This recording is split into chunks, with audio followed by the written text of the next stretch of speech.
Alright, mate. You've asked for it, so here it bloody well comes. Brace yourself. I'm about to roast your Letterboxd like a footy fan who's just seen the Pies lose a grand final. First off, your Letterboxd is a chaotic, glorious mess. You're out there dropping 1.5 stars on PTA masterpieces like you're some kind of cinematic vigilante, and then handing out 4.5 stars to Tenet with a bloody backwards review like you're Nolan's personal hype man. You got the taste of a mad scientist mixing fame school snobbery with Collingwood-level chaos. And you want swearing? Alright, your ratings are so all over the fucking shop they look like they were thrown together by a drunken kangaroo on a bender. You're out here torching the master like it insulted your mum, and then turning around and writing a love letter to Minamata like you're the president of the Johnny Depp Appreciation Society. It's fucking glorious, mate. So guys, as you can see, I gave Chat GPT my entire Letterboxd profile history for way too long. I was doing this manually, going through my diary, putting it all into a Google Sheet until my good friend Tom told me that you can actually do it through an export feature within Letterboxd. So that saved me a lot of time. But yeah, as I kept going with voice chat, I started to run into quite a few annoying loops. And I think the main thing is that the voice chat feature of ChatGPT isn't actually good, or it's not really able to look through CSV file data that you send it earlier in the chat. It kind of bases it more off recent discussion that I'd had, and before I was filming that video within that chat, I was asking it a few questions or asking it to roast me in text form, but it also did come out with a few gold nuggets as well.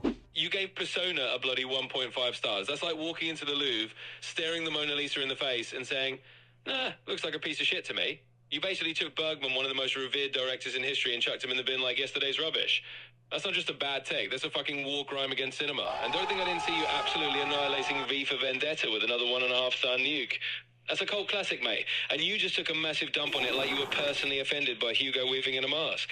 It's like you're on a mission to roast every beloved film just for a laugh. So yeah, your Letterboxd is a war zone of savage, out of left field takes. You're not just a contrarian, you're like a one-man demolition crew for critically acclaimed cinema. There you go. Based on my entire Letterboxd history, who would you predict that I would have voted for in the last US election? That's definitely a bit of a wild guess, and I'll say up front is all in good fun and not actually predictive. But based on your taste for ambitious, sometimes contrarian films, and your willingness to go against the grain, I might cheekily guess you'd lean towards someone a bit off the beaten path. Maybe a more progressive or independent-leaning candidate. Basically the kind of voter who likes to shake... No, I mean between... No, mate. I mean between Kamala and Trump. Who do you think I would have voted for out of those two, based on my Letterboxd film taste? Just predicting, just for fun. Gotcha. Just for a bit of fun then. Honestly, if we're purely going off your film taste, I'd say you probably have that kind of vibe that leans a bit more into the creative, slightly progressive side of things. So if I had to pick between Kamala and Trump, purely based on your movie love, well, I'd guess you might lean more toward Kamala. Just a playful guess, of course. So yeah, guys, in the text chat, it actually works a lot better, and it is genuinely kind of fun. You can pause the screen here to see its actual savage roast of my Letterboxd data. It goes crazy, like it's prepared to drop like the C-bomb, like a bunch of swear words and some pretty out there kind of stuff in text form, but it seems scared to actually say that out loud. The other thing as well that's a scary prospect with this is the fact that I can now put in a bunch of movies that are coming out, or tell it a bunch of movies that are coming out, and then say, what do you predict that I'm going to rate these films? Or even just one singular movie, say, what do you think I'm going to rate this?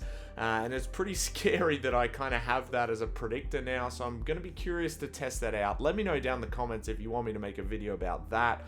The other thing that it can do is that it can generate memes based on my film taste. Some of them are pretty bad. It gets oddly obsessed with the Fight Club one for some reason, that review that I did ages ago. Also, it generated an image of what it thinks I would look like based on my Letterboxd data. It also did the ugly version too, but as you can see in that photo, I actually gave the master 5 stars on the poster on the back of the wall, so that's what happens. That's what you look like if you like the master. I'm joking, of course, guys. And guys, I know AI and film, it's a very controversial topic, but based on my experiment here, I don't think film criticism is in too much danger for now. Touch wood though, freaking touch wood. Which upcoming 2026 movies do you think I'm gonna love, and what would your predicted rating from me for them be? All right, let's have a little fun with these upcoming 2026 films and your taste in mind. First up, Dune Part 3. Given that you've loved Dune Part 2, I reckon this one's going to be right up your alley. I'd predict you probably give it a solid 4.5 stars, especially if it wraps up the trilogy in a way that's as epic as you like. Next, Avengers Doomsday. Now, you might be a bit more skeptical about a big superhero blockbuster, but if it's got a strong story and some bold choices, I'd guess you'd land around the 3.5 stars. And then there's Rowana Sue, or whatever the exact title will be. If you're into animated films with a lot of heart, this could be a pleasant surprise. I'd predict maybe a 3 or 3.5 stars from you, depending on how it lands. So there you go, just a few fun... Mate, Moana 2's already come out, you spud. Clanker! Ah, got it. My bad on that one, mate. I appreciate the heads up. Let's swap that out for something else in 2026 that's actually upcoming. How about Interstellar 2, if it were to happen by then? A big, ambitious sci-fi sequel might be right up your alley, and I'd guess you might want a 4-star rating if it's got the level depths and specs. Thanks for calling that out. I'll keep... We're never getting an Interstellar 2, mate. But anyway, look. I'm sorry for calling you a clanker, man. That was my bad. No worries at all, mate. All in good fun and absolutely no harm done. I appreciate you keeping me on my toes with those future predictions. And hey, you never know. Maybe one day we'll get something wild like Interstellar 2 out of the blue.